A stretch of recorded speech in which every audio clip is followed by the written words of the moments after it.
அனைவருக்கும் உற்சாகமான இனிய காலை வணக்கம். இன்றைய நாள் மே 31, 2025, வைகாசி 17ஆம் நாள் சனிக்கிழமை. அனைவருக்கும் இனிமையான நாளாக அமைய டைகர் குடும்பம் சார்பாக வாழ்த்துகிறோம். பேராசை முடிகின்ற இடத்தில் மகிழ்ச்சி தொடங்குகிறது. புன்னகை தொடங்கும் இடத்தில் வாழ்க்கை தொடர்கிறது. அன்பு இருக்கும் இடத்தில் அனைத்தும் கிடைக்கிறது. இப்பொழுது நாம் அனைவரும் 8 மீது நிற்கிறோம். நமது விஷன் மிஷன் இறைவணக்கம் கூறப்போகிறோம். இதை நான் சொல்ல சொல்ல அதன் இடைவெளியில் நீங்களும் அதை திரும்பச் சொல்லுங்கள். அப்படி சொல்வதனால் உங்களுக்குள் ஆற்றல் பெருகுவதை நீங்கள் உணர்வீர்கள். உங்களுக்குள் ஆனந்தமும் ஆரோக்கியமும் நிலைத்திருக்க இது உதவும். Tiger vision. மனம், புத்தி, உடல் மூன்றும் சமநிலையில் இருந்தால் வாழ்க்கை பிரகாசிக்கும். Tiger mission. ஒரு தனி மனிதனின் தொடர்ச்சியான ஆரோக்கியமும் பொருளாதாரமும் இவ்வுலகை மாற்றும். டைகர் இறைவணக்கம். என் வாழ்க்கையின் நம்பிக்கையாயிருக்கும் இறைவா, நான் சேவை செய்யும் இந்த அமைப்பே நீ வாழும் இடமென எண்ணுகிறேன். நான் தினமும் செய்யும் பணியே எனது கடமை என நம்புகிறேன். எனது உடலை கண்ணும் கருத்துமாய் பாதுகாப்பதே எனது பொறுப்பு என உணர்கிறேன். நன்றி இறைவா. நாம் ஆயுள் முழுவதும் ஆரோக்கியத்தோடு ஆனந்தமாய் வாழ்வதற்கு நமக்கு ஆயுள் முழுவதும் ஆசானாய் 8 நடைப்பயிற்சியை கற்றுத்தர வருகிறார் நமது குரு டாக்டர் டைகர் தேன்கூடு பிரபாகரன் அண்ணா அவர்களை உற்சாகத்தோடு வரவேற்கிறோம். எல்லோருக்கும் இனிய காலை வணக்கம். இந்த அற்புதமான காலை வேளையில் 9 மூட்டுக்களை மசிக்கக்கூடிய அற்புதமான பயிற்சிகளை முடிச்சுட்டு 27 முறை சூப்பர் பிரெயின் யோகா அப்படின்னு சொல்லக்கூடிய தோப்பு காரணங்களை முக மலர்ச்சியோட மனம் மகிழ்ச்சியோடு முடிச்சுட்டு 8 நடப்பதற்காக தயார் நிலையில் இருக்கிறோம். 8 மீது நிற்கிறோம். கிழக்கு மேற்காக நடப்பவர்கள் கிழக்கு திசையிலிருந்து மேற்கை நோக்கியும், தெற்கு வடக்காக நடப்பவர்கள் தெற்கு திசையிலிருந்து வடக்கை நோக்கியும் நமக்கான முதலடி எடுத்து வைத்து நடையை தொடங்குகிறோம். இப்போ நம்ம பேசிக் கோர்ஸில் இருக்கக்கூடியவங்களும் அட்வான்ஸ் கோர்ஸில் இருக்கக்கூடியவங்களும் நமக்கான நடையை தொடங்குகிறோம். இப்பொழுது பெண்கள் அனைவரும் இடதுபுறமாகவும் ஆண்கள் அனைவரும் வலதுபுறமாகவும், அதாவது பெண்கள் லெஃப்ட் சைடிலும் ஆண்கள் ரைட் சைடிலும் முதல் அடி எடுத்து வைத்து நடையை தொடங்குகிறோம். நடை இயல்பாக இருக்கிறது, நடை தளர்வாக இருக்கிறது, தோள்பட்டை தளர்வாக இருக்கிறது, கழுத்து குனியாமல் இருக்கிறது, கால்கள் ஒன்றுக்கு முன்பு ஒன்று வருவது போல் நடந்து கொண்டு இருக்கிறோம். கைகள் அதன் இசைவில் அசைந்து கொண்டு இருக்கிறது. சுவாசம் சீர்நிலையில் இருக்கிறது. எண்ணம் நேர்மறையாக இருக்கிறது. மனம் மகிழ்வுடனும் அமைதியுடனும் இருக்கிறது. ஒற்றை சிந்தனையாளர்கள் அத்தனை பேரும் ஒற்றுமையோடு ஒரே திசையை நோக்கி பயணித்து கொண்டு இருக்கிறோம். நமது பயணம் வெற்றிகரமாக அமைய எல்லாம் வல்ல இறைவனை துணை கலைத்து கொண்டு தொடர்ந்து பயணிக்கிறோம். ஒவ்வொரு விடியிலும் நமக்கு பல விஷயங்களை கற்றுத்தந்து கொண்டே இருக்கிறது. நாம் பெற்றுக்கொண்டே இருக்கிறோம். அதை வாழ்வில் பயன்படுத்தி வெற்றி கண்டு கொண்டே இருக்கிறோம். அவ்வாறாக இன்றைய விடியிலும் நமக்கு பல விஷயங்களை கற்றுத்தரப்போகிறது. நாம் பெற்றுக்கொள்ளப் போகிறோம். அதை வாழ்வில் பயன்படுத்தி வெற்றி காணப் போகிறோம். ஒவ்வொரு நாளும் நமது நடையை தொடங்கும் போது நாம் சில பல நினைவூட்டல்களை நினைவூட்டுவது வழக்கம். அவ்வாறாக இன்றைய நினைவூட்டல்கள் நம்மளுடைய நினைவூட்டல்கள் அப்படிங்கிறத நினைவூட்ட வேண்டிய நாள். ஏன்னா நம்ம நிறைய விஷயங்களை உள்வாங்கி கொண்டே இருக்கிறோம். நிறைய, அதாவது நம்மளுடைய மூதாதையர்களை விட இப்போ அதிகப்படியான விஷயங்களை நாம் கிரகித்து கொண்டே இருக்கிறோம். அப்போது எத்தனை விஷயங்களை நாம் உள்வாங்கி கொண்டிருந்தாலும் அது இன்னும் நிரப்பப்படவே இல்லை. நம்மளுடைய மூளை முழுமையாக இன்னும் நிரப்பப்படவில்லை அப்படின்னு விஞ்ஞானிகள் ஆராய்ச்சியாளர்கள் கூறிக்கொண்டிருக்கிறார்கள். அப்படிப்பட்ட அந்த மூளையில் நாம் நிறைய சேகரித்து வைக்கிறோம். ஆனால் நிறைய சேகரித்து வைத்ததையே மறந்து விடுகிறோம். அதனால தான் முக்கியமான விஷயங்களை நினைவூட்டல் அப்படின்னு நான் நித்தம் நினைவூட்டுகிறேன். முதல்ல நாம் செய்ய வேண்டிய நம்மளுடைய பயிற்சிகளுக்கு முயற்சிகளுக்கு முன்பாக செய்ய வேண்டியது நம்மளுடைய தாயை வணங்க வேண்டும், நமது தந்தையை வணங்க வேண்டும், நமது குருமார்களை வணங்க வேண்டும், நமது இயற்கை, இறைவன், பிரபஞ்சம், நம்மளுடைய இஷ்ட தெய்வங்கள், நம்மளுடைய மூதாதையர்கள், நம்மளுடைய முன்னோர்கள், இவர்களை வழிபட வேண்டும். இவர்களிடம் நாம் அவர்களை துணைக்கு அழைக்க வேண்டும். ஏன்னா, எந்த ஒரு காரியம் செய்வதற்கு முன்பாகவும் நாம் நம்மளை நல்வழிப்படுத்தக்கூடிய, நம் மீது அக்கறை உள்ள, நம்மளை முன்னேற்றி பார்க்கக்கூடிய இந்த ஜீவராசிகளை, இந்த உயிரோட்டமுள்ள இந்த காவியங்களை நாம் ஒவ்வொரு நாளும் வேண்டி பயணிக்கணும். அந்த வரிசையில் நாம் இன்னைக்கு நம்மளுடைய தாய், நம்மளுடைய தந்தை, நம்மளுடைய குருமார்கள், நம்மளுடைய இயற்கை, இறைவன், பிரபஞ்சம், நம்மளுடைய இஷ்ட தெய்வங்கள், நம்மளுடைய மூதாதையர்கள், முன்னோர்களை இவர்களை வழிபட்டு அவர்களுக்கு நன்றி கூறி இந்த அற்புதமான பயிற்சிகளின் வாயிலாக நான் அற்புதமான மனிதனாக மாற வேண்டும், எனது வாழ்க்கை ஆனந்தமயமாக இருக்க வேண்டும், எனது குடும்பத்தில் ஆரோக்கியம் நிலைத்திருக்க வேண்டும் என்று இந்த பயிற்சிகளை செய்வதற்கு என்னை நீங்கள் தூண்டிக்கொண்டே இருக்க வேண்டும். எனக்கு ஒரு உறுதுணையாக இருக்க வேண்டும், எனக்கு ஒரு ஊன்றுகோலாக, ஒரு தூண்டுகோலாக நீங்கள் இருந்தாக வேண்டும் என்று நம்ம அவர்களை வழிபட்டு கேட்டோமானால் நிச்சயமாக அவர்கள் நமக்கு நல்வழி காட்டுவார்கள் என்ற நம்பிக்கையோடு நாம் முதல் நினைவூட்டலாக அந்த விஷயத்தை செய்யணும். இரண்டாவது நினைவூட்டல், நம்மளுடைய பயிற்சிகளின் முயற்சிகளுக்கு முன்பாக வெதுவெதுப்பான நீர் 2 டம்ளர் பருகி இருக்க வேண்டும். இந்த வெதுவெதுப்பான நீர் பருகுதல் அப்படிங்கிறது எல்லா காலங்களிலும், அது குளிர்காலமாக இருந்தாலும் சரி, மழை காலமாக இருந்தாலும் சரி, அல்லது வெயில் காலமாக, அதாவது கோடை காலமாக இருந்தாலும் சரி, எந்த காலமாக இருந்தாலும் நாம் விடிகாலையில் நடப்பவர்கள் வெதுவெதுப்பான நீர் 2 டம்ளர் பருக வேண்டும். இந்த 2 டம்ளர் அப்படிங்கிறது 150 ml இருந்து 200 ml கொள்ளளவு கொண்ட டம்ளர் அளவு நான் சொல்கிறேன். ஸோ 2 டம்ளர் நீர் வெதுவெதுப்பாக பருகிட்டு நாம் நம்மளுடைய பயிற்சிகளை தொடங்கணும். நம்மளுடைய பயிற்சிகள் அப்படிங்கிறது 8 நடை பயிற்சி மட்டுமல்ல, அதற்கு முன்பாக செய்யக்கூடிய 9 மூட்டு பயிற்சி, 27 தோப்பு கரணம், இவைகள் செய்வதற்கு முன்பாக நாம் இந்த 2 செயல்களையும் செய்திருக்க வேண்டும். எதை? நம்முடைய தாய் தந்தையர்கள், குருமார்கள், இயற்கை, இறைவன், பிரபஞ்சம், இஷ்ட தெய்வங்கள், மூதாதையர்கள், முன்னோர்களை வழிபடுவது, அதன் பிறகு 2 டம்ளர் வெதுவெதுப்பான நீர் பருகி பயணிப்பது, அதன் பிறகு மீதி எல்லா பயிற்சிகளையும் செய்யணும். ஸோ இப்படி செய்யும் பொழுது அந்த பயிற்சி நமக்கு எண்ணிலடங்கா அது இன்ஃபைனட்டிவ் அப்படின்னு சொல்லுவாங்க. அதாவது அதுதான் 8 அப்படிங்கிற வடிவத்தையே சொல்லுவாங்க. இன்ஃபைனேட்டிவ்க்கு சிம்பிளே இந்த 8 தான். ஸோ நாம் 8 நடை அப்படிங்கிறதுக்கு அளப்பரியா, எண்ணிலடங்கா, முடிவில்லா ஒரு அற்புதமான ஆனந்தத்தையும் ஆரோக்கியத்தையும் அள்ளித்தரக்கூடிய இந்த பயிற்சிகளை செய்வதற்கு அது துணை புரியும் அப்படிங்கிறத மட்டும் மனதில் கொண்டு எப்பொழுதுமே நமக்கு அருகில் குடிநீர் இருக்கும்படியாக பார்த்து கொள்ள வேண்டும். உள்ளங்கைகளை மடக்கி பார்த்திருக்க வேண்டும், விரலின் நகங்களின் வண்ணங்களை பார்த்திருக்க வேண்டும், சுவாசத்தை சோதித்து பார்த்திருக்க வேண்டும். இப்போயே கிட்டத்தட்ட நம்ம ஒரு 5.5 நிமிடங்களை கடந்துட்டோம். ஆனால் நம்மளுடைய உள்ளங்கைகளை மடக்கி பார்க்கணும் அப்படின்னு சொல்லும்போது இப்போ என்னை கேட்டால் இயல்பாக தான் இருக்கும். தொடர்ந்து பயணிப்பவர்களுக்கு அது ஒரு இறுக்கத்தன்மையை ஏற்படுத்தும். புதிதாக வந்தவர்களுக்கு அந்த தகவலை இப்பொழுது கூறலாம் அப்படின்னு நினைக்கிறேன்.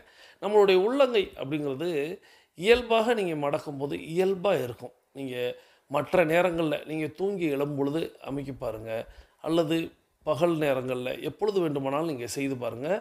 இந்த உள்ளங்கை மடக்குதல் அப்படிங்கிறது இயல்பாக இருக்கும். ஆனால் நம்மளுடைய 8 நடை பயிற்சியை 21 நிமிடங்கள் கழித்து நம்ம சொல்லுவோம் அல்லவா, அப்பொழுது நீங்கள் அமைக்கி பார்த்தீங்கன்னா கூட அது ஒரு இறுக்கத்தன்மையோடு இருக்கும். ஏன் அந்த இறுக்கத்தன்மை ஏற்படுகிறது அப்படின்னா, நம்மளுடைய இரத்த சுழற்சி, நம்மளுடைய பிளட் சர்க்குலேஷன் அப்படிங்கிறது வெகு விரைவாக நடைபெறும். இந்த பிளட் சர்க்குலேஷன் வெகு விரைவாக நடப்பவர்களுக்கு இருதய அடைப்பு இருதய அடைப்பு மட்டுமல்ல, நரம்புகளில் எந்தவித அடைப்பும் ஏற்படாது. ஏன்னா ரத்தம் இங்கே அற்புதமாக சுழல்கிறது. ஸோ இந்த அற்புதமான இரத்த சுழற்சிக்கு உறுதுணையாக இருக்கக்கூடிய இந்த பயிற்சிகளை நாம் செய்யும் பொழுது எவ்வளோ கவனமாக செய்யணும். உள்ளங்கைகளை அதுக்காகவே மடக்கி பார்க்கணும். நீங்கள் உள்ளங்கைகளை ஒரு முறை மடக்கி பார்க்கும் பொழுது இயல்பாக இருக்கிறது. 21 நிமிடங்கள் கழித்து அதை மடக்கி பார்க்கும் பொழுது இறுக்கமாக இருக்கிறது. இறுக்கமாக இருக்கிறதுனா உங்களுடைய இரத்த ஓட்டம் அங்கே தடைபடுகிறது. அதாவது நீங்கள் இருக்கும் பொழுது கைகளை மடக்கும் போது உங்களுடைய விரல் நகங்கள் வரை அந்த இரத்தம் போவதனால் அது வேகமாக விரைவாக செல்வதனால் அதை தடுக்கும் விதமாக நாம் மடக்கும் பொழுது அங்கே ஒரு இறுக்கத்தன்மை ஏற்படுகிறது. ஸோ அந்த இறுக்கத்தன்மை அப்படிங்கிறத மட்டும் நாம் புரிந்து கொள்ள வேண்டும். அப்போ பிளட் சர்க்குலேஷன் அப்படிங்கிறது ரொம்ப அற்புதமாக நமக்கு நடைபெறுகிறது அப்படிங்கிறத நம்ம உணர்ந்து அதற்காக தான் ஒவ்வொரு நாளும் அதை செய்து பார்க்கணும். அப்படி செஞ்சுட்டு நீங்கள் விரலுடைய நகத்தை பார்த்தீங்க அப்படின்னா அதுவும் சிவப்பு நிறத்தில் இருக்கும். ஏன் அப்படின்னா விரல் நகம் வரைய நம்மளுடைய ரத்தம் பாஞ்சு வந்திருக்கும், அதை நம்ம தடுத்திருக்கோம். அப்படி தடுக்கும்போது அந்த விரல் நகம் அப்படி ஒரு பிங்க் நிறத்தில் இருக்கும். இயல்பில் பார்த்திங்கன்னா இருக்காது. அந்த பிங்க் நிறத்தில் இருக்குது அப்படின்னா ரத்த ஓட்டம் சீராக சிறப்பாக இருக்குது அப்படின்னு. அதுக்கப்புறம் சுவாசத்தை சோதித்து பார்க்க சொல்லுவோம். இந்த சுவாசம் சோதித்து பார்த்தல் அப்படிங்கிறது உங்களுக்கு எல்லாருக்குமே 2 நாசி, அதாவது மூக்கு அப்படின்னா மூக்கில் 2 துவாரம். இந்த 2 துவாரத்துலையும் தானே சுவாசம் வந்து போகிறது அப்படின்னு நம்ம கருதுவோம். இல்லை, இயல்புல மனிதர்களுக்கு ஒரு நாசியில் தான் வரும், ஒரு துவாரத்தில் தான் வரும். அப்படியா? இல்லையே, எனக்கு 2 துவாரத்துலேயும்ல வருது அப்படின்னு நம்ம சொல்லுவோம். நீங்கள் இதை வந்து ஒரு கண்ணாடிக்கு முன்பாக ஒரு நூலை கொண்டு, நூலை வந்து மூக்கு துவாரத்துக்கு கீழே, மூக்குக்குள்ளே விட்டுறாதீங்க, தும்மல் வந்துடும். துவாரத்துக்கு கீழே வச்சு பாருங்கள், எந்த சைடு அசையுதுன்னு பாருங்கள். அந்த சைடு தான் சுவாசம் அப்படிங்கிறது வெளிவரும். உள்ளே போன சுவாசம் வெளிவருதல் அப்படிங்கிறது ஒரு நாசியில் தான் வரும். நம்ம 2 நாசிலையும் சுவாசம் எடுக்கலாம், ஆனால் வெளிவிடுவது ஒரு நாசியில் தான் வெளிவிடுவோம். அதே போல் இன்னொரு நாசிலையும் நீங்கள் வைத்து பார்த்தீங்கன்னா தெரியும். இது வந்து 8 நடை தொடங்குவதற்கு முன்பாக செய்து பாருங்கள். நிச்சயமாக ஒரு சுவாசம் ஒரு துவாரத்தில் தான் இருக்கும். 8 நடை பயிற்சி முடித்த பிறகு, அதாவது 21 நிமிடங்கள்லேயே தொடங்க ஆரம்பிச்சிடும். 42 நிமிடங்களில் அது ரொம்ப சூப்பராக இருக்கும். ஸோ 2 நாசிலையும் சுவாசம் வரும். இந்த 2 நாசிலையும் சுவாசம் வருவதற்காக யோகா கிளாஸுகளில் அல்லது தியான கிளாஸுகளில், வாசி இந்த மாதிரியான பயிற்சி வகுப்புகளெல்லாம் அதை நாடி சுத்தி அப்படிங்கிற ஒரு விஷயத்தை செய்து செயல்படுத்துவார்கள். நாடி சுத்தி செய்யும்போது என்ன நடைபெறும் அப்படின்னா, ரொம்ப நேரத்துக்கு அந்த சுவாசம் அப்படிங்கிறது 2 தாரத்துலையும் வராது. ஸோ ஒரு பயிற்சியை தொடங்குவதற்கு முன்பாக அதை செய்யணும், தியானம் செய்வதற்கு முன்பாக 2 நாசிலையும் வர வைக்கணும் அப்படிங்கிறதுக்காக செய்வாங்க.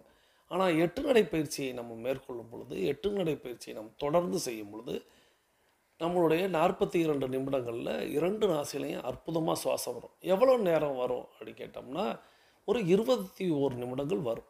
அப்போது நம்ம 8 நடை பயிற்சியை மேற்கொண்டு முடித்ததுக்கு பிறகு நாம் ஒரு 20 நிமிடத்திற்குள்ளாக நல்லதை தான் நினைக்கணும்.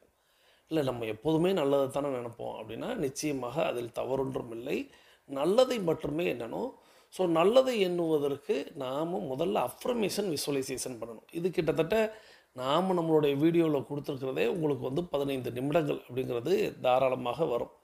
இல்லை நான் ஷார்ட்டாக தான் பண்ணுறேன் அப்படின்னா தயவுசெய்து அந்த 20 நிமிடங்களில் நீங்கள் பூஜை அறைக்கு போகலாம், அல்லது நீங்கள் உங்களுக்கு பிடித்த இஷ்டமான எது வேண்டுமானாலும் செய்யலாம்.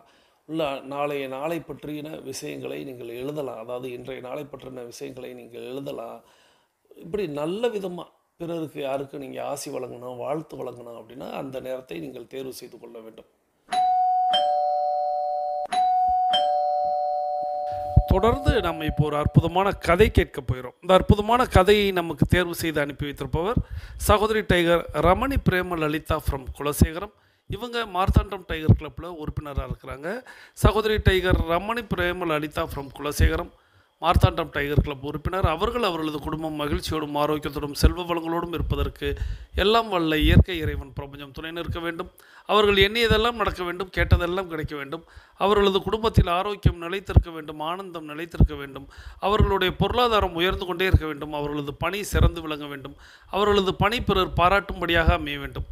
அதை எல்லாம் வல்ல இயற்கை இறைவன் பிரபஞ்சம் அவர்களுக்கு வழங்க வேண்டும் என்று என்னுடைய வேண்டுதல்களையும் வாழ்த்துக்களையும் தெரிவித்து, நீங்களும் உங்களுடைய வாழ்த்து மலைகளை சகோதரி tiger Ramani Prema Lalitha from Kulasekaram Marthandam tiger club உறுப்பினர் அவர்களுக்கு வழங்குமாறு அன்போடு கேட்டு, இப்பொழுது நாம் அந்த அற்புதமான கதையை கேட்டுக்கொண்டே பயணிக்கலாம். வாருங்கள். எனக்கு பிடிச்ச கதை அது. ஒருத்த வந்து என்ன செய்யற, பாலைவனத்தில் போய் மாட்டிக்கிட்டான். பாலைவனத்தில் பயணம் செய்யும்போது எப்படி தாகம் எடுக்கும் தெரியுமா? அதெல்லாம் அனுபவிச்சாதான் தெரியும். சுத்தமா தண்ணி இல்லை. ஃபிளாஸ்க், இவ்வளோ பெரிய ஃபிளாஸ்க் வச்சிருக்கா, எல்லாத்தையும் குடிச்சிட்டான், காலி. இப்ப தண்ணி இல்லாம ஒரு கட்டத்துக்கு மேல உயிர் தங்காது. வெளியில் போகிற நிலைமையில் உயிர் இருக்கிற போது ஒரு சொட்டு தண்ணீர் கிடைக்காதான்னு பாக்குறா. ஒரு குடிசை இருக்கு, கஷ்டப்பட்டு தட்டு தடுமாறி நடந்து குடிசைக்கு போறான். அந்த குடிசையில ஒரு பம்ப் இருக்கு, அடிக்கிற பம்ப். ஓடி போய் பம்பை அடிச்சு பாக்குறான். ஒன்னு தண்ணி வரல, ஒன்னு வரல, காத்துதான் வருது. ஐயோ, இதுலயும் ஒண்ணுமே இல்லையே, இப்ப உயிரை போக வேண்டியதானான்னு பாக்குறப்ப அங்க ஒரு பாட்டில் இருக்கு, சின்ன பாட்டில். அதுல பாதி தண்ணி இருக்கு. இந்த தண்ணியை குடிக்கணும்னு ஓடி போறான். அது கீழே ஒரு நோட் எழுதி வச்சிருக்கு, இந்த தண்ணியை இந்த குழாவில் விட்டு அடிச்சிங்கன்னா நிறைய தண்ணி வரும் அப்படின்னு எழுதிருக்கு. வாழ்க்கை 2 விரல்களை உங்கள் முன்னால் நீட்டுகிறது. இதுவா அதுவா? இந்த பாட்டில் இருக்கிற தண்ணியை நீ குடிக்க போறியா, குழாவில் விட்டு அடிக்க போறியா, என்ன செய்வ நீ என்றால் அவன் ஒன்றுதான் சொன்னான். கண்ணை மூடிக்கிட்டான். மனசுக்குள்ள எல்லாருக்கும் ஒரு சின்ன பட்சி இருக்கும். கொஞ்ச நேரம் listen to your inner voice. Listen to your inner voice. உள்ள இருக்கிற பட்சி என்ன சொல்லுது? அது சொல்லும், இதை செய்ய, இதை செய்யாது, இது நடக்கும், இது நடக்காது. அது சொல்லும். அது கேட்கணும். ஆனால் கேட்குறவங்க நமக்கு பொறுமை இருக்கணும். அவன் அதைத்தான் செஞ்சான். ஒரு நிமிஷம் கேட்டான் என்ன செய்யலாம். அப்புறம் அந்த பாட்டிலை எடுத்தான், மூடியை திறந்தான், அந்த குழாவில் அந்த தண்ணியை கொட்டிட்டான். அதை அடித்தான். ஒரு தடவை ஒன்றும் வரல, 2, 3, 4 ஒன்றும் வரல. 5ஆவது தடவை அடித்தான். கர்ன்னு சத்தம் வந்தது. ஆர்வமாக அடிக்க அடிக்க அடிக்க தண்ணி அப்படியே அருவி மாதிரி கொட்டிச்சு. ஆசை தீர தண்ணி குடித்தான். ஆசை தீர அவனோட ஃப்ளாஸ்க் அது இது எல்லாத்துலேயும் தண்ணியை ரொப்பிக்கிட்டான். போகிறதுக்கு முன்னாடி மறக்காம அந்த பாட்டில் எடுத்து திரும்பவும் அதில் தண்ணியை பிடிச்சி வச்சான். அதில் ஒரு பேப்பர் எழுதியிருந்தது இல்லை, நீங்கள் அதில் தண்ணியை கொட்டினா அதுக்கு கீழே அவன் எழுதினான், இது வேலை செய்கிறது. அவன் நிரப்பி விட்டு போன பாட்டில் தண்ணி தான். ஆனால் அதே தாகத்தோடு இன்னொருவன் வந்தால் அவனுக்கு எவ்வளவு பெரிய வேல்யூ அது. நன்றி சகோதரி tiger. Ramani Prema Lalitha from Kulasekaram, Marthandam tiger club உறுப்பினர். அவர்கள் அவர்களது குடும்பம் மகிழ்ச்சியோடும் ஆரோக்கியத்தோடும் செல்வ வளங்களோடும் இருப்பதற்கு எல்லாம் வல்ல இயற்கை இறைவன் பிரபஞ்சம் துணை நிற்க வேண்டும் என்று வேண்டி வணங்கி வாழ்த்தி, தொடர்ந்து நம்ம இன்றைக்கி கேட்ட கதை அப்படிங்கிறது திருமதி பாரதி பாஸ்கர் சகோதரி அவங்க வழங்கின ஒரு ஆடியோ கேட்டோம். அந்த கதையில் அவங்க சொல்ல வர்றது அப்படிங்கிறது ஒரு பாலைவனம். அந்த பாலைவனத்தில் ஒரு நபர் பயணிக்கிறார். பயணிக்கும் பொழுது அவருக்கு தண்ணீர் தாகம். அவரிடத்தில் இருந்த தண்ணீர் அப்படிங்கிறது எல்லாமே முடிஞ்சிடுச்சு. இருப்பினும் அவருக்கு தண்ணீர் தாகம் கடுமையாக இருக்கிறது.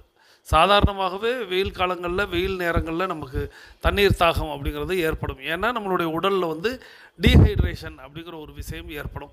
அந்த டீஹைட்ரேஷன் அப்படிங்கிறது ஒன்று ஏற்படும் பொழுது தாகம் அப்படிங்கிறது தன்னாலே எடுத்துரும்.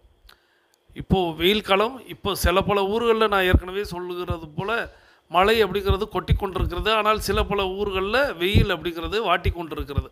இப்போது வெயில் காலங்களில் நம்ம எந்த வித உழைப்பும் இல்லாமலேயே நமக்கு தண்ணீர் தாகம் அப்படிங்கிறது ஏற்படும். காரணம், நம்மளுடைய உடலில் உள்ள அந்த நுண் துளைகளின் வாயிலாக நம்மளுடைய நீரானது அது எவாப்ரேட் ஆகிக்கிட்டே தான் இருக்கும், அது வெளியேறிக்கிட்டே தான் இருக்கும்.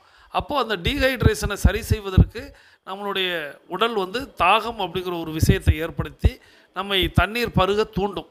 அப்போ நம்ம தண்ணீர் பருகும் பொழுது ஒரு அமுதத்தை பருகுவது போல் நம்ம பருகுவோம். நீங்கள் எல்லாருமே தண்ணீர் தாகத்தில் தண்ணீர் பருகுறீங்க அப்படின்னா ஒரு அமுதம் எவ்வாறாக இருக்குமோ அப்படி இருக்கும். இது தாகத்தில் தண்ணீர் குடிப்பவங்களுக்கு தெரிஞ்சிருக்கும். இது பள்ளி காலங்கள்லாம் நிறைய நீங்கள் அனுபவிச்சிருப்பீங்க. இப்போது தண்ணீர் தாகம் அப்படிங்கிறதெல்லாம் நிறைய பல இடங்களில் ஏற்படுவதே இல்லை. ஏன்னா கூடுமான வரை எல்லாருமே குளிர்சாதன வசதிகள் நிறைந்த அறைகளில் வசிக்கிறோம், அலுவலகத்தில் பணிபுரிகிறோம், தொழில் நிறுவனங்களில் இருக்கிறோம். அப்போ அந்த தண்ணீர் தாகம் அப்படிங்கிறதெல்லாம் இன்றைக்கி கிடைக்கல அப்படின்னு நான் நினைக்கிறேன். ஆனால் நம்ம அதை குறிப்பிட்ட இடைவெளியில் நம்ம தண்ணீர் எடுத்துக்கொள்ளணும் அப்படிங்கிறத நினைவூட்டுவோம். இப்போது விளையாடும் பொழுதோ அல்லது நம்மளுடைய 8 நடையின் பயிற்சியின் இடையில் பார்த்திங்கன்னா உங்களுக்கு தண்ணீர் தாகம் ஏற்படும். இடைவெளியில் நான் தண்ணீர் பருக சொல்லும் பொழுது உங்களுக்கு நிச்சயமாக அந்த தண்ணீர் தாகம் அப்படிங்கிறது தேவைப்படும். அப்போ தண்ணீர் 2 வாய் தான் பருகுவோம். அந்த 2 வாய் நீர் பருகும் பொழுதே நமக்கு ஒரு அமுதத்தை பருகுவது போல் இருக்கும். ஸோ இப்போ அந்த நபருக்கு அவ்வளவு தண்ணீர் தாகமாக இருக்குது. அந்த தண்ணீர் தாகத்தை அவர் நீக்கிக் கொள்வதற்கு ஒரு சொட்டு நீர் இருக்குமா அப்படின்னு தேடுறாரு. எங்கே பார்த்தாலும் கிடைக்கல. அப்போது அவர் பார்க்குறாரு, ஒரு குடிசை வீடு தெரிகிறது. ஒரு குடிசை தெரிகிறதுன்னு தடுமாறி அவர் அந்த பாலைவனத்தில் பயணித்து அந்த குடிசையை நெருங்குகிறார். அங்கும் இங்கும் தேடுகிறார். எங்குமே நீர் இல்லை. அது ஒரு வீடு தான், ஆனால் வீடு இல்லை. தண்ணீர் தேடுறாரு, தண்ணீர் இல்லை. அப்போது தேடும் பொழுது ஒரு அடி பைப்பு இருக்கிறது, அடி பம்புன்னு சொல்லுவோம் அல்லவா, அந்த பைப்பு இருக்கிறது. அதை அடித்து பார்க்குறாரு, அதுலேயும் ஒரு சொட்டு தண்ணி இல்லை. இப்போது தடுமாறி பார்க்குறாரு. பக்கத்தில் ஒரு பாட்டில், அதில் அரை பாட்டில் நீர் இருக்குது. இப்போ யாராக இருந்தாலும் என்ன செய்வோம் அப்படின்னா அந்த அரை பாட்டில் நீரை குடிப்பதில் தான் கவனமாக இருப்போம் எல்லாருமே. ஏன்னா தண்ணீருக்கு தான் அலைஞ்சோம், தண்ணீரை தேடுறோம். தண்ணீர் தடுமாறி கிடச்சிடுச்சு அப்படின்னா அந்த நீரை பருகிடுவோம். ஆனால் அந்த பாட்டிலை எடுக்கிறாரு, கீழே ஒரு நோட் அப்படின்னு எழுதியிருக்கு. என்ன எழுதியிருக்கு அப்படின்னா, இந்த பாட்டிலில் உள்ள நீரை எடுத்து இந்த அடி பைப்பில் ஊற்றுனீங்கன்னா நீங்கள் அதன் பிறகு அடிச்சிங்கன்னா தண்ணீர் வரும்னு எழுதியிருக்கு. இப்போது அவங்க சொல்கிறாங்க, எப்பொழுதுமே வாழ்க்கை நமக்கு 2 விரல்களை காட்டும், 2 வழிகளை காட்டும், 2 சிந்தனைகளை தரும். எதை நாம் சூஸ் பண்ணுறோம், சாய்ஸ் தருது. அந்த சாய்ஸை நம்ம எதை சூஸ் பண்ணுறோங்கிறதுல தான் இருக்குது. அப்போது அவங்க ஒரு அற்புதமான ஒரு வார்த்தை சொன்னாங்க, listen to your inner voice அப்படிங்கிற ஒரு விஷயத்த சொன்னாங்க. அதாவது இன்னர் வாய்ஸுங்கிறது நம்மளுடைய ஆழ் மனதில் நம்ம கேட்போம், நம்ம கேள்வி கேட்க சொல்லுவோம் அல்லவா. அப்படி நம்மளுடைய ஆழ் மனதில் கேள்வி கேட்கணும். அப்படின்னு அந்த ஒரு விஷயத்த சொல்கிறாங்க. ஆள் மனதில் இங்கே கேள்வி கேட்க சொல்லலை, அது என்ன சொல்லுதுன்னு கவனிங்க அப்படின்னு சொல்கிறாங்க. Listen to your inner voice. அதை நம்ம காது கொடுத்து கேட்கணும். நம்மளுடைய ஆழ்மனம் நமக்கு சரியாக வழிகாட்டும். ஆனால் அந்த வழிகாட்டலை நம்ம நிறைய நேரங்களில் புறந்தள்ளி விடுவோம். புறந்தள்ளிட்டு எப்போயோ எங்கேயோ போய் முட்டிட்டு நிற்கும் பொழுது சொல்லுவோம், எனக்கு ஏற்கனவே என்னுடைய உள் மனசு சொல்லுச்சு அப்படின்னு சொல்லுவோம், இந்த வேலையை செய்யி அப்படின்னு சொல்லுச்சு, ஆனால் நம்ம தான் செய்யலைன்னு நமக்குள்ளே தோணும். அப்போது இந்த இடத்துல listen to your inner voice அப்படிங்கிறத குறிப்பிட்டு சொன்னாங்க. அப்போது நாம் அந்த நபர் என்ன செய்கிறாரு அப்படின்னா கேட்குறாரு, இந்த பாட்டில் தண்ணியை பைப்பில் ஊற்றி அடிக்கிறதா இல்லை குடிக்கிறதா. அப்போ அவருடைய ஆழ்மனம் உள்மனம் சொல்லுது பைப்பில் ஊற்றி அடிக்க சொல்லு. இப்போ பைப்பில் ஊற்றிட்டாரு, இருந்த 1/2 லிட்டர் தண்ணீரையும் 1/2 பாட்டில் தண்ணீரையும் ஊற்றிட்டு அடிக்கிறாரு. முதல் அடி அடிக்கிறாரு, ஒன்றும் எந்த ஆக்ஷனும் இல்லை. 2வது அடி அடிக்கிறாரு, எந்த ஆக்ஷனும் இல்லை. 3, 4ன்னு அடிக்கிறார். இப்போயே மனித மனம் எப்படி இருக்கும் அப்படி தோணும்னா, ஐயோ நம்ம தேவையில்லாமல் வேஸ்ட் படுத்திட்டோமே, ஒழுங்காக நம்ம குடிச்சிருக்கலாமே அப்படின்ட்டு. இப்படி தான் சூழ்நிலைகள், பிரச்சனைகள், சங்கடங்கள் வரும்பொழுது நாம் நமது நம்பிக்கையை விட்டு விடுவோம். அதன் பிறகு அவர் 5வது அடி அடிக்கிறாரு, அடிக்கும் போது சத்தம் கேட்குறது. 6வது அடி அடிக்கிறாரு, நீர் சர்ன்னு வருது. அப்போது நீர் குடங்குடமாக கொட்டுகிறது. இப்போ அவர் அவரிடத்தில் இருந்த அனைத்தையும் ஃபில் பண்ணிக்கிறார். ஃப்ளாஸ்க் வச்சுருக்கிறார், வாட்டர் கேன் வச்சுருக்கிறாரு. எதில் தண்ணீரை நிறைக்க முடியுமோ, எவ்வளவு பருக முடியுமோ அவ்வளோ பருகிறாரு, அவ்வளவு நிறைச்சிக்கிறாரு, அவ்வளோ எடுத்துக்கிறார். கடைசியாக ஒரு முக்கியமான ஒரு விஷயம் செய்கிறார். அதுதான் இங்கே நம்ம குறிப்பிட்டு பார்க்க வேண்டிய ஒரு விஷயம். என்ன அப்படின்னா, அந்த பாட்டிலை முழுமையாக நிறைச்சி அந்த நோட்டுக்கு மேலே வச்சுட்டு அந்த நோட்டில் இன்னொரு விஷயத்தை குறிப்பிடுகிறார், இது வேலை செய்கிறது. ஏற்கனவே ஒரு நபர் செஞ்சுட்டு போன ஒரு விஷயம் இவருக்கு பேருதவியாக இருந்துச்சு. அந்த பேருதவியை அவர் மறுபடியும் கைமாறாக செய்கிறார். யாருக்கோ செய்கிறார். யாரோ வரப்போகிறாங்க, யாருக்கோ தண்ணீர் தேவைப்பட போது, அந்த தண்ணீர் தேவைப்படும் பொழுது இது தேவைப்படும் அப்படின்னு. இப்போது ஏற்கனவே நோட்டு எழுதி வச்சுட்டு போனது நம்மளுடைய மூதாதையர்கள், முன்னோர்கள். நம்ம நல்லா இருக்கணும், நம்ம ஆரோக்கியமாக இருக்கணும், நம்ம ஆனந்தமாக இருக்கணும், நம்ம சந்தோஷமாக இருக்கணும், நம்ம மகிழ்ச்சியாக இருக்கணும் அப்படின்ட்டு அவங்க நமக்கு நிறைய விஷயங்களை வழிகாட்டிட்டு போனாங்க. அதற்கு உதாரணமாக நாம் பாரம்பரியமாக கடைபிடிக்கக்கூடிய பல விஷயங்களை சொல்லலாம். நான் இன்னொரு உதாரணம் சொல்வது, பழமரக்கன்றுகளை நட்டு விட்டு போயிருக்கார்கள். இந்த பழமரங்கள் அப்படிங்கிறது இன்றைக்கி நம்மளுக்கு அற்புதமான பலன்களை தந்து கொண்டிருக்கிறது. நாம் இன்றைக்கி வந்திருக்கிறோம், ஒரு பாலைவனத்தில் சிக்கின ஒரு நபராக வந்திருக்கிறோம். நம்ம பழங்களை பறித்து சாப்பிடுகிறோம், உணவுகளை உண்டு மகிழ்கிறோம், பூமியை நம்ம பயன்படுத்துகிறோம். ஆனால் நாளைய சந்ததிக்கு நாம் என்ன விட்டு செல்கிறோம் அப்படின்னா, இப்போ எப்படி அவர் 1/2 பாட்டில் நீரை 1 பாட்டில் நீராக நிறைத்தாரோ, அதை நம்ம 1 பாட்டில் கூட செய்யலை, 1/2 பாட்டிலையும் குறை பாட்டிலாக்கி அந்த குறை பாட்டிலையும் நீரே இல்லாமல் பண்ணிவிட்டு போயிடுவோம் போல். அப்படி ஒரு நிலைமையில் தான் இந்த சமுதாயம் இப்பொழுது வாழ்ந்து கொண்டிருக்கிறது. சரி, இதை பற்றி பேசலாம், நிறைய பேசலாம். இப்போது நம்மளுடைய இடைவேளை அப்படிங்கிறது வருகிறது, 21 நிமிடம்.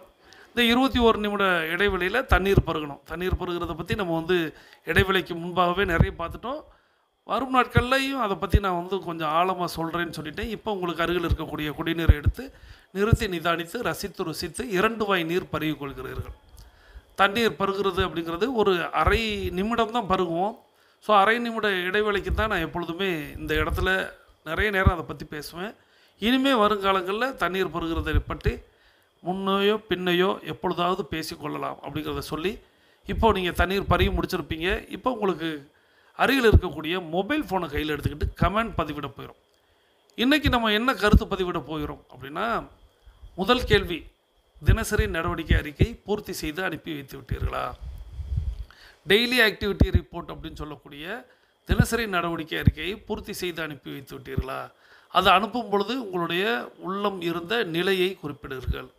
நீங்கள் எவ்வாறாக அதை பூர்த்தி செய்தீர்கள்? ஆனந்தமாக நீங்கள் பூர்த்தி செய்தீர்களா? உற்சாகத்தோடு பூர்த்தி செய்தீர்களா? அப்படிங்கிறத முதல் கேள்வியாக விடையளிக்கணும். இந்த விடையை அளித்துட்டு இரண்டாவது கேள்வியாக, நீங்கள் உங்களுடைய வாழ்க்கையில் எத்தனை பழமரக்கன்றுகளை நட்டு இருக்கிறீர்கள்? நீங்கள் உங்களுடைய வாழ்க்கையில் எத்தனை பழமரங்களை நட்டு இருக்கிறீர்கள்? இப்போது நிறைய பேர் ஆம்னு சொல்லலாம், இல்லைன்னு சொல்லலாம், இல்லை எத்தனைன்னு குறிப்பிடலாம், எத்தனையோ பதில்கள் இருக்கும். இந்த இல்லைன்னு சொல்கிறவங்க மனசில் இருந்துச்சுன்னா இல்லைன்னு எழுதுங்க.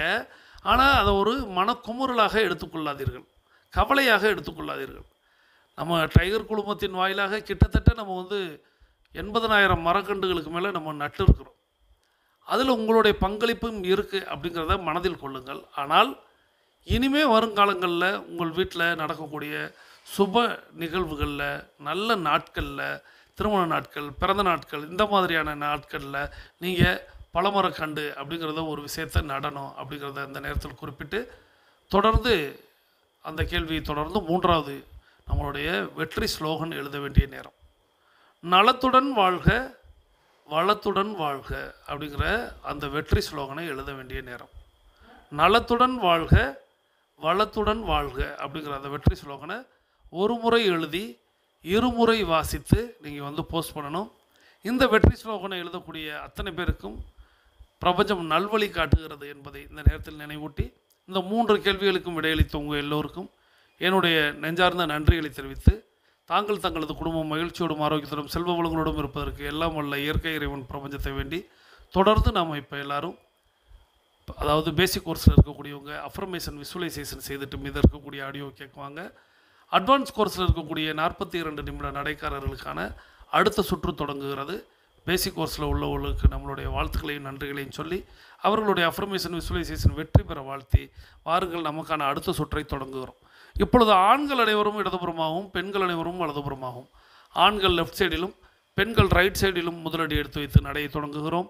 நடை இயல்பாக இருக்கிறது, நடை தளர்வாக இருக்கிறது, தோள்பட்டை தளர்வாக இருக்கிறது, கழுத்து குனியாமல் இருக்கிறது, கால்கள் ஒன்றுக்கு முன்பு ஒன்று வருவது போல் நடந்து கொண்டு இருக்கிறோம், கைகள் அதன் இசைவில் அசைந்து கொண்டு இருக்கிறது, சுவாசம் சீர்நிலையில் இருக்கிறது, எண்ணம் நேர்முறையாக இருக்கிறது, மனம் மகிழ்வுடனும் அமைதியுடனும் இருக்கிறது.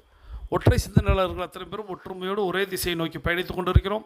நமது பயணம் வெற்றிகரமாக அமைய எல்லாம் வல்ல இறைவனை துணை கலைத்து கொண்டு தொடர்ந்து பயணிக்கிறோம். தொடர்ந்து நம்ம இடைவெளிக்கு முன்பாக அந்த நோட்டு எழுதி வைத்தார் அப்படிங்கிறது வரைய நம்ம பார்த்தோம். ஸோ அதுதான் ஒரு மிகச்சிறந்த செயலாக அந்த கதையை அவங்க முடிக்கும் பொழுது அவருக்கு தண்ணீர் கிடச்சிடுச்சு. எப்போது அவருடைய ஆழ்மனம் சொன்ன ஒரு விஷயத்தை அவர் நம்பி செஞ்சார். 5-6 முயற்சியில் அவருக்கு வெற்றி கிடைத்து விட்டது. அப்போது அவருக்கானது கிடச்சிருச்சு. ஆனால் அவருக்கு யாரோ கண் தெரியாதவர்கள், யாரோ முகம் தெரியாதவர்கள் ஒரு விஷயத்தை வழங்கிட்டு போனாங்கல்ல, அப்போ அதை அவர் 2 மடங்காக செய்கிறார். இன்னொரு பாட்டிலில் அதை ஃபுல் பண்ணுறாரு. ஃபுல் பண்ணிவிட்டு அந்த நோட்டுலையும் தன்னுடைய கருத்தை சொல்கிறார். என்ன அப்படின்னா, இது வேலை செய்கிறது. இந்த கதையை நீங்கள் மீண்டும் ஒரு முறை கேட்டு பார்த்தீங்கன்னா தெரியும். அப்பொழுது இந்த பொதுமக்களானவர்களுடைய உற்சாகம் அப்படிங்கிறது அதிகமாக இருந்து, கைதட்டல் அப்படிங்கிறது அதிகமாக இருந்தது. ஸோ இந்த கைதட்டல்கள் அப்படிங்கிறது பிறர் நல்லது செய்யும் பொழுது அப்படிங்கிறது மட்டும் இல்லை, நாம் நல்லது செய்யும் பொழுதும் நம்மளுடைய மனம் அப்படிங்கிறது மகிழ்வடையும். நம்ம நல்லது செய்யும்போது பிறர் பாராட்டலையே அப்படின்லாம் நீங்கள் தயவு செய்து எண்ணாதீர்கள். நிச்சயமாக உங்களுடைய ஆழ்மனம் உங்களை பாராட்டும். உங்களுடைய ஆழ்மனம் தான் உங்களுக்கு வழிகாட்டும். அதனால் உங்களுடைய ஆழ்மனம் சந்தோஷப்படும் அளவுக்கு நீங்கள் ஒரு தான தர்மம் செய்கிறீங்க, நீங்கள் உதவி செய்கிறீங்க, நீங்கள் பழமரக்கன்று நடுறீங்க, நீங்கள் ஏழை குழந்தைகளை படிக்க வைக்கிறீங்க அப்படின்னா உங்களுடைய ஆழ்மனதிற்கு சந்தோஷம் கிடைச்சா போதும். அதை 4 பேருக்கு நம்ம தெரியப்படுத்தணும், ஃபோட்டோ போடணும், நம்ம ஒரு ஆசிரமத்துக்கு போய் கொடுத்தோம், அதை நம்மளுடைய ஸ்டேட்டஸில் வச்சோம், அதுவல்ல. அது மகிழ்வே இல்லை. அது என்னை கேட்டால் அது ஒரு கொடுத்துட்டோங்கிறத நம்ம காட்டுறது அப்படிங்கிறது வேறு. அதே நேரத்தில் நாம் கொடுப்பது யாரோ கண் தெரியாத நம்ம கண்ணுக்கு தெரியாதவர்கள், நமக்கு முகம் தெரியாதவர்களுக்கு உதவி செய்யும் பொழுது அவர்கள் உங்களை மானசீகமாக வாழ்த்தணும். இப்போது நம்மளுடைய பிரபஞ்ச மரக்கட்டளையே நம்ம அந்த விதத்தில் தான் நம்ம வடிவமைச்சிருக்கோம். பிரபஞ்ச மரக்கட்டளைக்கு நம்மளுடைய உதவிகளை செய்தால் போதும். பிரபஞ்ச மரக்கட்டளை தேவைப்படுபவர்களுக்கு யாருக்கு தேவையோ எது தேவையோ அதை வழங்குவது தான் பிரபஞ்ச மரக்கட்டளையோட வேலையாக இருக்கிறது. ஸோ அதனால் நம்மளுடைய மனம் சந்தோஷம் அடையணும், மகிழ்ச்சி அடையணும், பூரிப்படையணும். ஸோ நம்ம இப்போ நிறைய பேர் இல்லைன்னு சொல்லியிருப்பீங்க. உங்கள் சார்பில் நிறைய பழமரக்கன்றுகள் நட்டுக்கொண்டு தான் இருக்கிறோம். நிறைய பேர் நம்மளுடைய டைகர் கிளப்புக்கு, நம்மளுடைய பிரபஞ்ச அறக்கட்டளைக்கு தங்களுடைய நன்கொடைகளை வழங்குவார்கள். அதன் வாயிலாக நம்ம வந்து ஏழை குழந்தைகளுக்கு படிப்புதவி, அவர்களுடைய தேவைகளை பூர்த்தி செய்வது அப்படிங்கிறதெல்லாம் நிறைய செய்து கொண்டிருக்கிறோம். வருங்காலத்தில் இன்னும் நம்மளுடைய திட்டமானது இன்னும் விரிவடைய இருக்கிறது அப்படிங்கிறதையும் நீங்கள் அறிவீர்கள். அதற்கான விஷயங்களும் போய்கொண்டிருக்கிறது. ஸோ நாம் நம்மளுடைய ஆழ்மனம் பாராட்டும்படியாக இருக்கணும். அப்போது 2 விஷயம் இந்த கதையிலிருந்து எடுத்துக்கொள்ள வேண்டியது. ஆழ்மனது என்ன சொல்கிறதோ அதை கேட்கணும், ஆழ்மனம் பாராட்டும்படியாக நம்ம நடந்து கொள்ளணும். இந்த 2ஐயும் செய்யணும். ஸோ அதனால் எப்பொழுதுமே முதல் முயற்சியில் தோல்வினா பயப்படாதீங்க. 2வது முயற்சியாக ஒன்றும் கவலை வராதிங்க. 3வது முயற்சியாக நீங்கள் ஒன்றும் துன்பப்படாதீங்க. 4வது முயற்சியாக எதுவும் சந்தேகப்படாதீங்க. 5வது முயற்சியில் நிச்சயமாக வெற்றி கிட்டும். 6வது முயற்சியில் நீங்கள் உங்களுடைய இலக்கை அடைவீர்கள் அப்படிங்கிறத இந்த கதையின் வாயிலாக எடுத்துக்கொண்டு ஆழ்மனதை கவனியுங்கள், ஆழ்மனம் சொல்வதை கேளுங்கள், ஆழ்மனம் பாராட்டும்படியாக நீங்கள் நடந்து கொள்ளுங்கள் அப்படிங்கிறத இந்த அற்புதமான கதையின் வாயிலாக எடுத்துக்கொண்டோம். இந்த அற்புதமான கதையை நமக்கு தேர்வு செய்து அனுப்பி வைத்திருப்பவர் சகோதரி tiger Ramani Prema Lalitha from Kulasekaram, Marthandam tiger club உறுப்பினர். அவர்களது குடும்பம் மகிழ்ச்சியோடும் ஆரோக்கியத்தோடும் செல்வ வளங்களோடும் இருப்பதற்கு எல்லாம் வல்ல இயற்கை இறைவன் பிரபஞ்சம் துணை நிற்க வேண்டும் என்று வேண்டி வணங்கி வாழ்த்தி தொடர்ந்து இன்னொரு அற்புதமான ஒரு விஷயத்தை கேட்க போயிடும். குரு என்பவர் யார் அப்படிங்கிறத ஒரு அற்புதமான ஒரு குரு நமக்கு கற்றுத்தர வருகிறார். இந்த அற்புதமான ஆடியோவை நமக்கு தேர்வு செய்து அனுப்பி வைத்திருப்பவர் சகோதரர் Tiger Mario Kulothungan from Chennai. இவங்க நார்த் சோன் டைகர் கிளப்புடைய வைஸ் கேப்டனாக இருக்கிறாங்க. சகோதரர் Tiger Mario Kulothungan from Chennai, north zone tiger club vice captain. அவர்களது குடும்பம் மகிழ்ச்சியோடும் ஆரோக்கியத்தோடும் செல்வ வளங்களோடும் இருப்பதற்கு எல்லாம் வல்ல இயற்கை இறைவன் பிரபஞ்சம் துணை நிற்க வேண்டும். அவர்கள் எண்ணியதெல்லாம் நடக்க வேண்டும், கேட்டதெல்லாம் கிடைக்க வேண்டும். அவர்களது குடும்பத்தில் ஆரோக்கியம் நிலைத்திருக்க வேண்டும், ஆனந்தம் நிலைத்திருக்க வேண்டும், பொருளாதாரம் உயர்ந்து கொண்டே இருக்க வேண்டும், அவர்களது பணி சிறந்து விளங்க வேண்டும், அவர்களது பணி பிறர் பாராட்டும்படியாக அமைய வேண்டும். அதை எல்லாம் வல்ல இயற்கை இறைவன் பிரபஞ்சம் அவர்களுக்கு வழங்க வேண்டும் என்று என்னுடைய வேண்டுதல்களையும் வாழ்த்துக்களையும் தெரிவித்து நீங்களும் உங்களுடைய வாழ்த்து மலைகளை சகோதரர் Tiger Mario Kulothungan from Chennai, north zone tiger club vice captain அவர்களுக்கு வழங்குமாறு அன்போடு கேட்டு இப்பொழுது வாருங்கள் அந்த ஆசான் சொல்வதை கேட்டுக்கொண்டே பயணிக்கலாம். மிக மிக மிக மிக ஒரு அத்தியாவசியமான சிந்தனையாக இருக்கிறது. ஏனென்று சொன்னால், இப்பொழுது குரு என்பவரை தேடிக்கொண்டிருக்கக்கூடிய மக்கள் சமுதாயம் அதிகமாகிவிட்டது. ஆனால் உண்மையான குரு என்பவர் யார் என்பதை கண்டுபிடிக்க முடியாமல் திணறிக் கொண்டிருக்கக்கூடிய ஒரு காலமாக இருக்கிறது. ஏனென்று சொன்னால், சாதாரண சமுதாய மக்களை விட அதிகமாக போலியான குருமார்கள் இங்கு சமுதாயத்தில் அதிகமாக நிலவிக்கொண்டிருக்கக்கூடிய சூழ்நிலையாக இருக்கிறது. அப்ப அந்த இடத்துல இப்ப குரு என்பவர் யார்? இப்ப எல்லாரும் என்ன நினைக்கிறோம் அப்படின்னா, நமது துன்பங்களை எல்லாம் போக்கி நமக்கு ஆசீர்வாதத்தையும் அருளையும் ஆற்றலையும் கொடுக்கக்கூடியவர் குரு என்று நிறைய பேர் நம்பிக்கொண்டிருக்கிறார்கள். அதனாலதான் இன்னைக்கு என்ன நடக்கிறது என்று சொன்னால், இந்த குருவிடம் சென்றால் நமக்கு எல்லாம் கிடைத்து விடும் என்று நம்பி அங்கு செல்கிறார்கள். இந்த இடத்தில் உண்மையான குரு என்பவரை நாம் உணர்ந்து கொள்ள வேண்டும். உண்மையான குரு என்பவர் நமக்கு எதையும் கொடுக்க மாட்டார், கொடுக்க வேண்டிய அவசியம் இல்லை. ஏனென்றால் அவருக்கு தெரியும், இங்கு இருக்கக்கூடிய ஒவ்வொரு மனிதனுக்குள்ளாகவும் அந்த குருத்துவம் என்ற ஒன்று இருக்கிறது. நாமே அந்த குரு தன்மையோடும் இருக்கிறோம், இறைத்தன்மையோடும் இருக்கிறோம் என்பதை அறியாமல் வாழ்ந்து கொண்டிருக்கக்கூடிய அனைத்து மனிதர்களும் தான் இந்த சமுதாயத்தில் இருக்கிறோம். அப்படி இருக்கும் பொழுது அவர் ஏதேனும் கொடுக்க வேண்டும் என்று சொன்னால், அவர் யாருக்கு கொடுக்க முடியும்? அவரிடம் இருக்கக்கூடிய அதே அளவுக்கான அத்துணை அற்புதங்களும் அந்த கொடுக்கப்பட வேண்டியவரிடமும் இருக்கிறது. அதை உணர்ந்தவர் தான் அவர். அப்ப இந்த கொடுப்பது என்ற ஒரு நிலையே அங்கு இல்லை.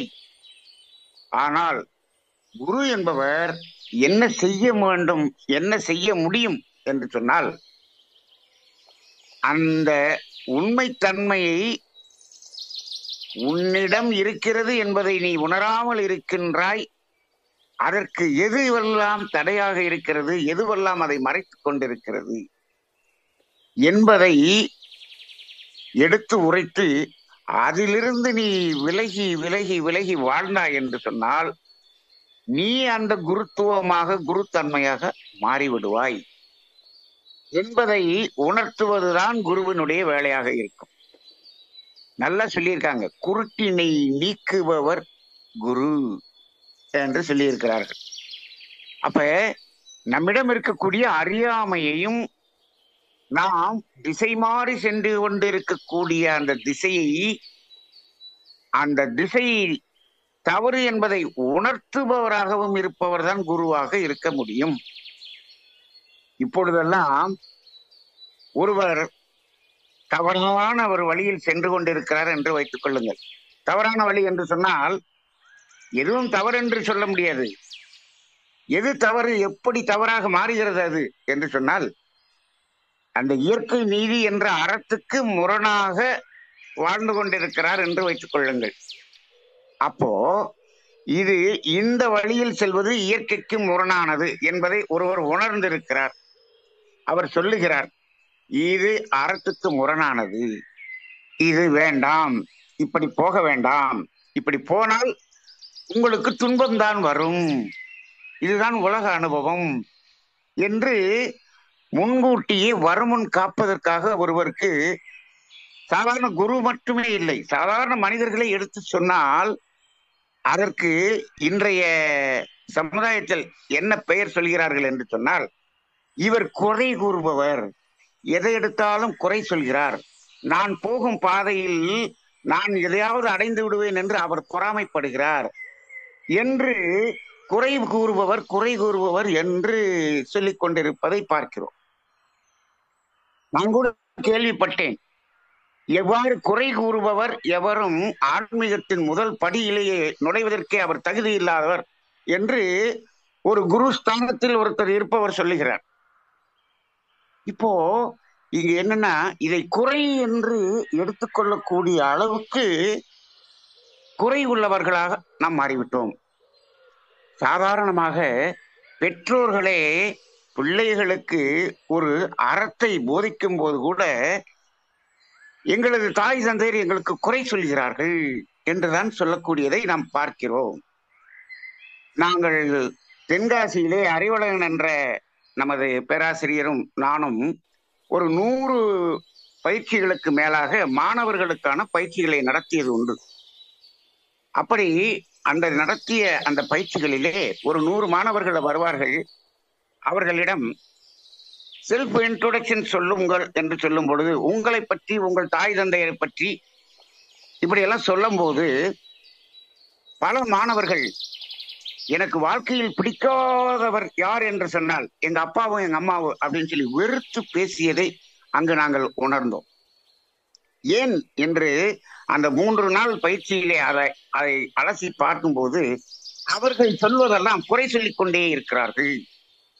இப்ப இவர்களை நல்வழியில் செலுத்த வேண்டும் என்று சொல்வதெல்லாம் குறை சொல்லிக் கொண்டே இருக்கிறார்கள் என்று அப்படி அந்த மாணவர்கள் பொங்கி கோபமாக பேசியதை பார்க்கிறோம்.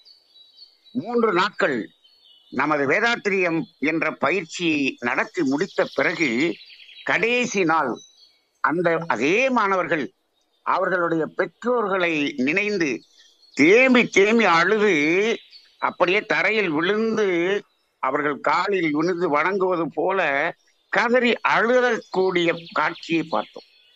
அப்ப என்ன ஒரு உணராத நிலை. இப்ப குரு என்பவர் இப்பொழுது யார்?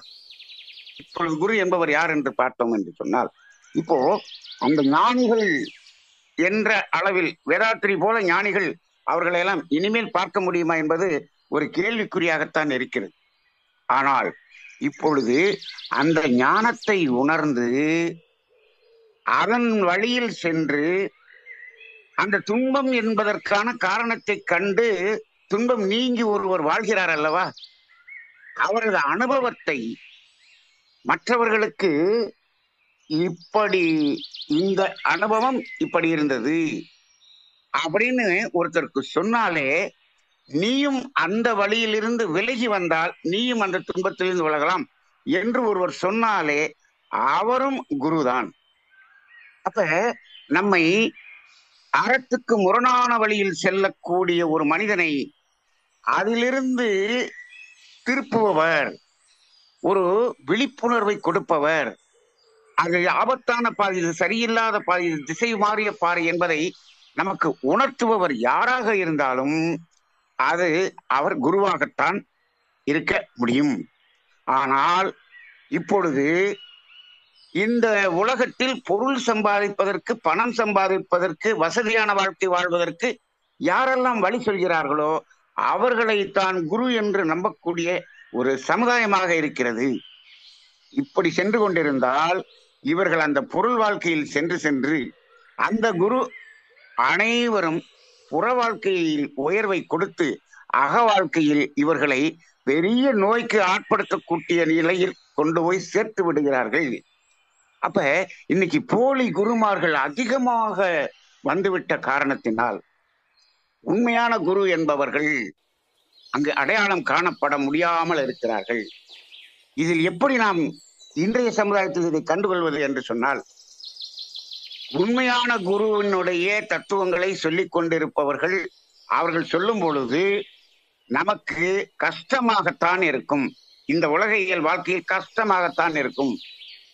அப்ப அந்த அந்த அறிவுரைகள் எப்பொழுது நமக்கு மனதுக்கு கஷ்டமாக இருக்கிறதோ அவர்தான் உண்மையான குருவாக இருக்கிறாரே தவிர, அப்படியே நமக்கு ஆதரவாக பேசுபவர், நமக்கு தகுந்தார் போல் தத்துவம் சொல்பவர், நம்மை அப்படியே புற வாழ்க்கையில் உயர்த்துவதற்காக பேசுபவர் போலியான குரு என்பதை உணர்ந்து கொள்ளலாம் என்பதுதான் இதுவரை நமக்கு இருக்கக்கூடிய அனுபவமாக இருக்கிறது. ஆக குரு என்பவர் வெளியில் இல்லை, நமக்குள்ளாக குருத்துவம் இருக்கிறது.